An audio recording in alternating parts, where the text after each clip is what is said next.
Alright, so good morning po sa inyo mga kababayan. Ito, may ilang araw na rin itong nangyari, di ba?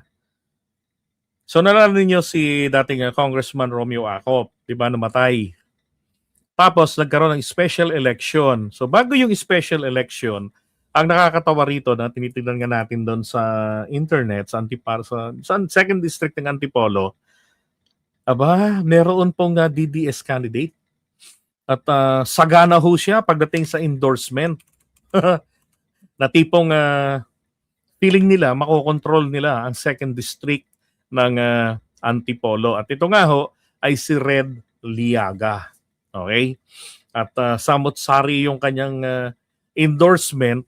So number one sa DDS surveys. Pero grabe ho yung endorsements niya ha. Kaya lang ho, nagmukhang nilagang pula. Bagay sa pangalan niya, Red Laga. At ang nahalal po ay yung anak ni Romeo Acop, si Philip. So ito yung survey nila. Yan, grabe, ang lupit, di ba?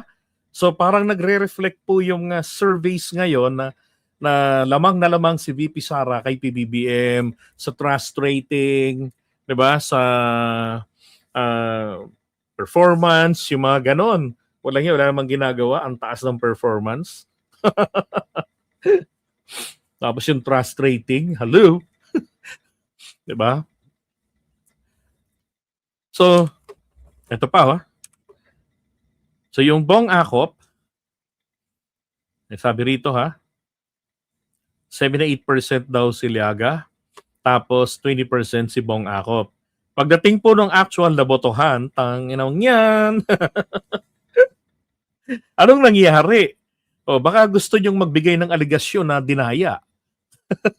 Manual counting po yung nangyari O, nilampaso ho ng halos 40,000 na boto yung kanilang manok. Imagine, hindi ho na lumamang lang ng 2,000 rito kay Pawi Tapales. Ang nakuha po ni Bong Acop, 71.87% doon sa kabuuan ng boto. Naka 60,051 siya. Si itlog na pula, naka 12,054. Di ba? And then 14.43. So, anong nangyari sa endorsement ninyo? At sa inyong mga surveys, kung walang hiya.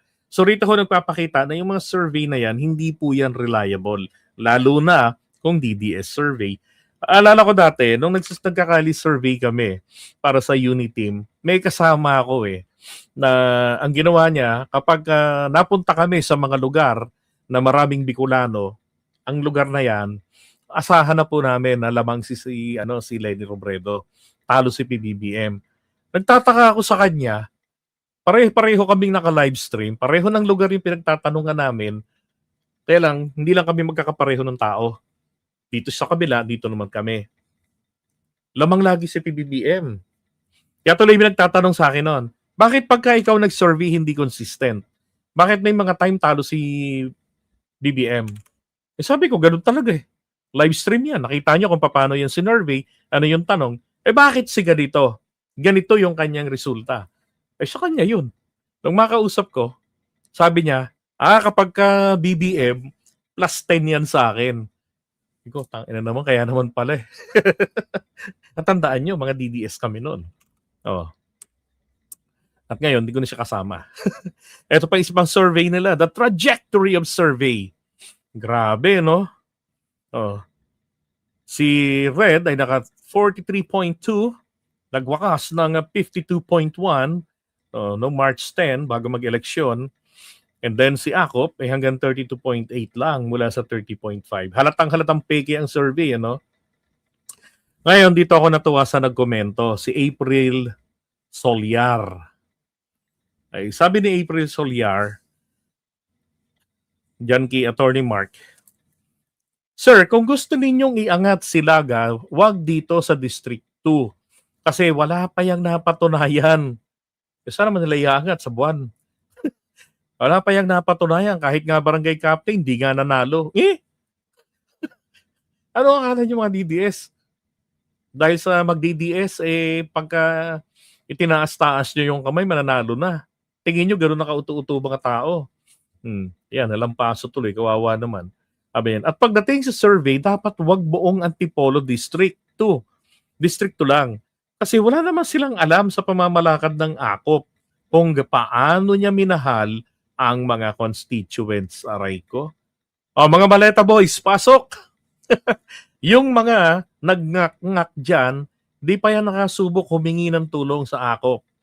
Kasi ang gusto, isubo na lang sa bunganga nila, ayaw mag-comply ng requirements. Parang yung sa Caloocan no? Ang requirements na lang doon, magtiis, pumila ng maayos, o yun. Naging unruly tuloy. Di gulo, di ba? Sabi rito, pero yung may mga sakit, may maintenance at mga estudyante, malaki ang natulong ng AKOP. Ang mga AKOP, nasa dugo na nila ang tumulong mula pa kay Doktora AKOP, Kong AKOP, at mga anak nila, lalo na si Doc Bong AKOP. Lumaban po kayo ng parehas. Kung mag-survey kayo sa District 2, huwag isama ang District 1 para maging patas. Okay? Sabi rito pa, pag nanalo ang PDP laban diyan, mapapatunayan na pwedeng matalo ang lahat ng mga Kong na pumirma sa impeachment ni Sara. Ang problema ngayon, nanalo yung anak ni Congressman Akop. At katibayan yun na yung mga pumirma noon sa impeachment laban kay Sara, yung unang impeachment, 'di ba? Kung ako nagkakamali, 10 lang doon ang hindi na nakabalik. Yung iba natalo, yung iba naman natapos na yung termino. Katulad nila Caraps, 'di ba? Ni Pastor Paduano, si Ace Barbers, graduating yun sino pa ba? Si Manuel, si Akla, hindi yung kumandidato para maging representative uli ng kanilang party list. And so on. Diba? Sabi ng iba, mind conditioning. Grabe naman kasi mga survey nila Diba? Ito pa, yung grupo ng Sara All Confederation, Inday Sara, para sa bayan, yung IPSB, at VIPSD. Yan. Grabing endorsement,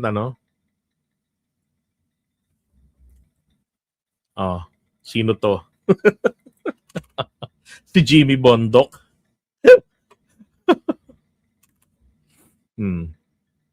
Ito pa.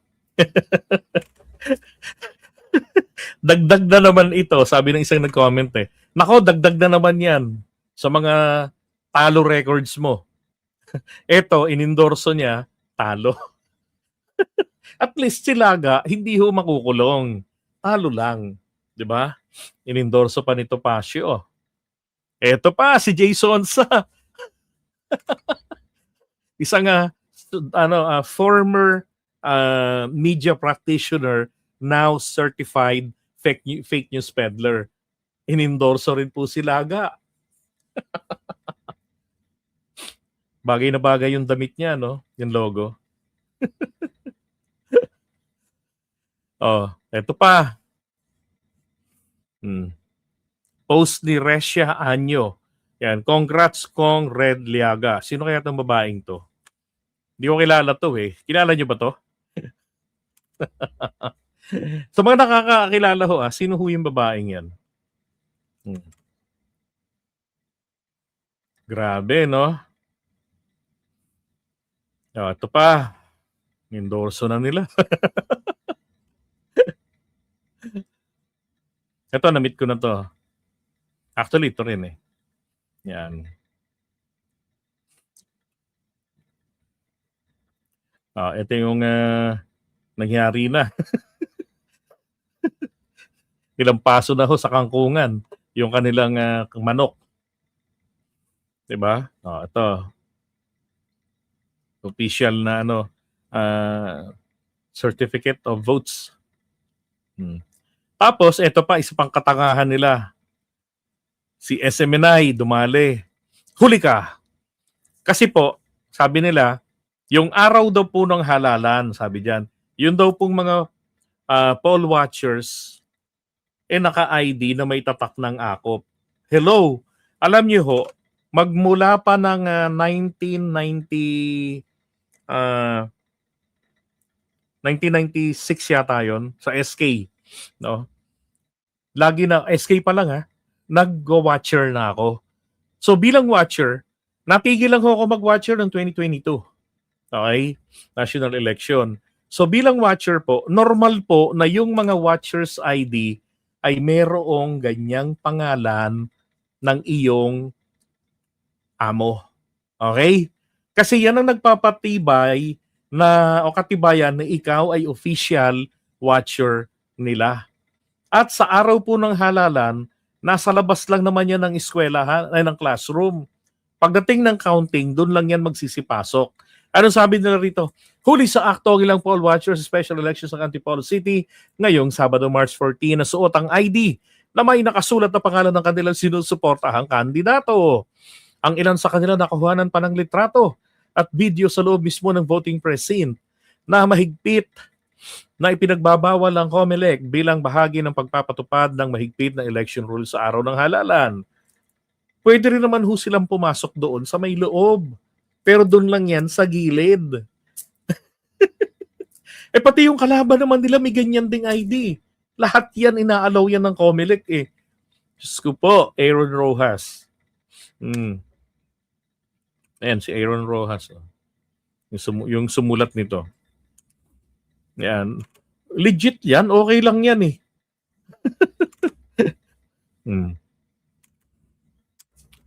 Diyos ko po. Eto ngayon. Sabi rito ni abogado niya, ni Tolentino.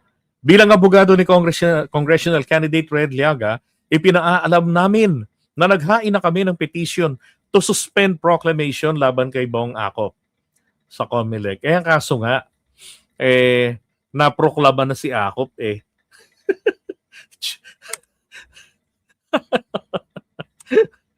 Diba? Pag talo, tanggapin. Disqualification pa kayo nalalaman eh. Pinagtatawanan tuloy sila. Yan, nagpapatunay lamang na marami ng ayaw kay Sara Duterte Lustay. Akala ni Reden Liaga, sapat na ang paglalagay ng label na DDS habang nangangampanya sa Antipolo para siguradong panalo na. Parang iniisip niya na kapag malakas ang sigaw ng DDS, automatic na susunod ang boto ng mga tao. Pero pagdating sa balota, ibang kwento ang sinabi ng mga botante. Doon nabasag ang ilusyon. Di ba? Tinabunan ba naman ng sangkatutak na boto eh. Sabi nga ni Ranggit Gedren Llorente Amizola, dito sa Mindanao kakain ng alikabok si Sara. May sayad man lulustay. Mambubudol magnanakaw dutae. Hindi ako nagsabi niyan binasa ko lang. Patunayan nyo yan mga taga Mindanao. Diba? Pinipigilan nila. Ayan, na-proclaim na tuloy. Tama rin ang sabi ni Larry Gadon ng March 16. Napahiya si VP Sara doon sa kanyang inendorso na kandidato doon sa Antipolo Special Elections. Ibig sabihin nito, walang endorsement power si Sara. Ibig sabihin nito, ang endorsement ni Sara ay kiss of death. Dati rin sinabi rin ni Larry Gadon na yung mga i-endorso ni Sara matatalo. Ngayon, eto na. Eto na ho. May official statement. So rito sa official statement, ang sabi rito, for the record and to put an end to circulating misinfo, Vice President Inday Sara did not endorse Red Liaga as congressional candidate. So hindi daw po inendorso ni Sara. Sino yung kamukha ni Sara dito? Diba? Parang si Sara to eh. Sino kaya yan?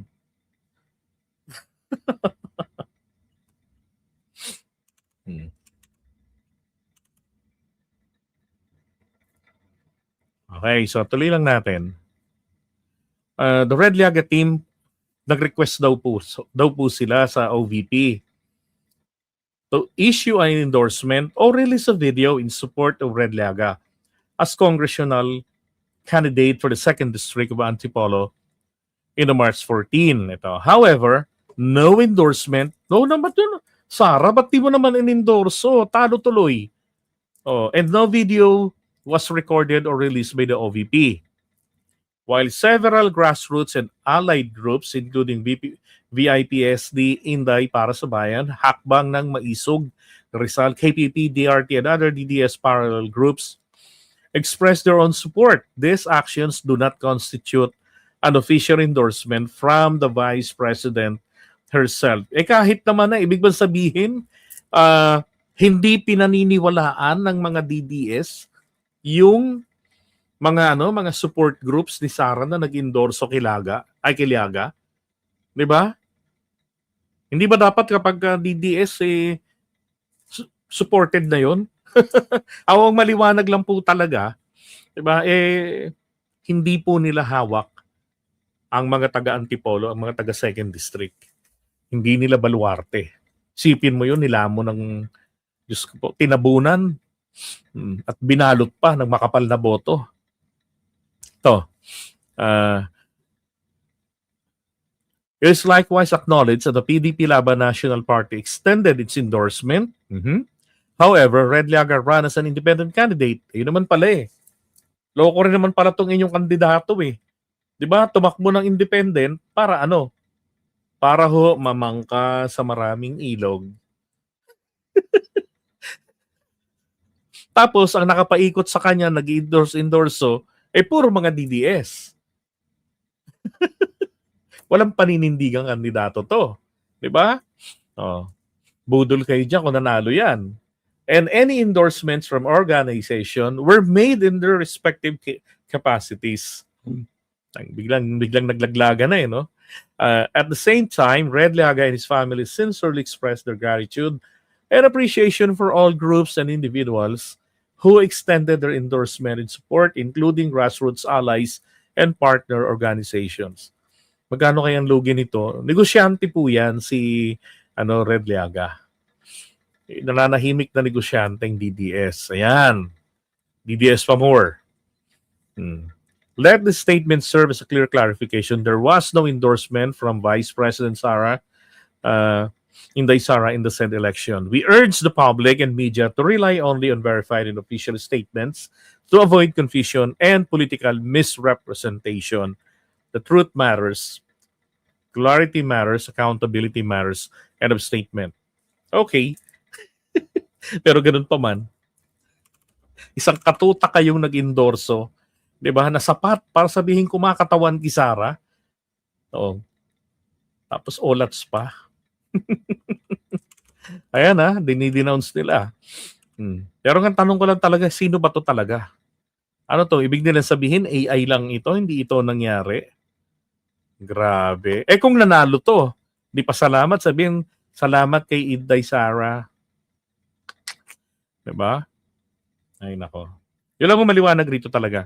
Hindi reliable ang mga surveys, lalo na kung survey ng mga DDS.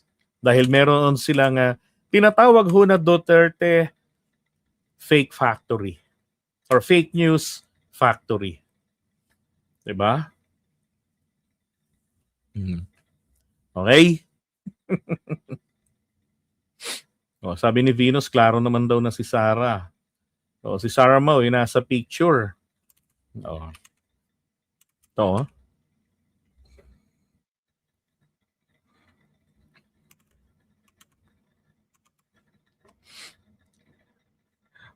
Ignore pa more kahit kay Madriaga, ignore din kahit may bati pang happy birthday. Oo nga.